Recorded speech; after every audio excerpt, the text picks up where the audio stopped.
So one of the topics that I want to talk about today is one that affects not only a lot of athletes, but a lot of adults as well, or even, junior high or high schoolers, and that's ankle problems or ankle instability. And really, ankle instability starts with an ankle injury, which is typically an inversion ankle sprain.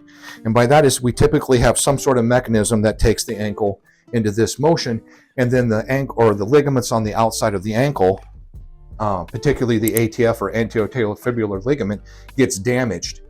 And then from there, we do all of this rehabilitation. But one of the biggest concepts that's missed with an ankle rehabilitation is proprioception or position sense. That allows the brain to tell where it is in space without using the eyes. We'll see, or I'll hear athletes say, hey, I had rehabilitation on my ankle. And I always say, did you have balance training? Well, no, I didn't have balance training, but they tried to strengthen the muscles.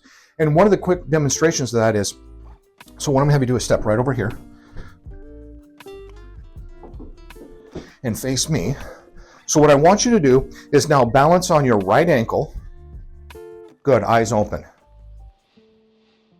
So most athletes and most individuals will get to this point of where they can do that well. So I'll have you rest for a second for me.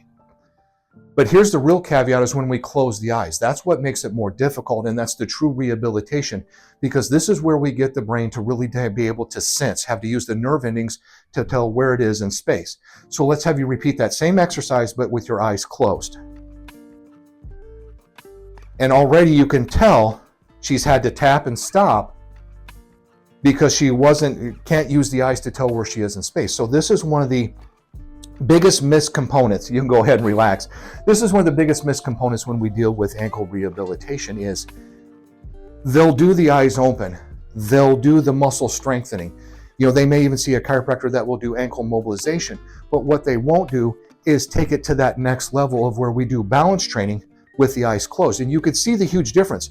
When her eyes could tell her brain where she was in space, she's okay. But as soon as we went eyes closed, she had to stop and tap. So what happened is, as an example, an athlete is running, but they go to say, look for the football or volleyball, and their eyes are not on where they're moving. That's when that repetitive ankle injury or inversion ankle sprain happens. So in order to truly rehabilitate the ankle, we need to do the pelvis alignment. We may need to do the active release on the lower leg musculature and muscle strengthening. But the most important thing is to do that balance training.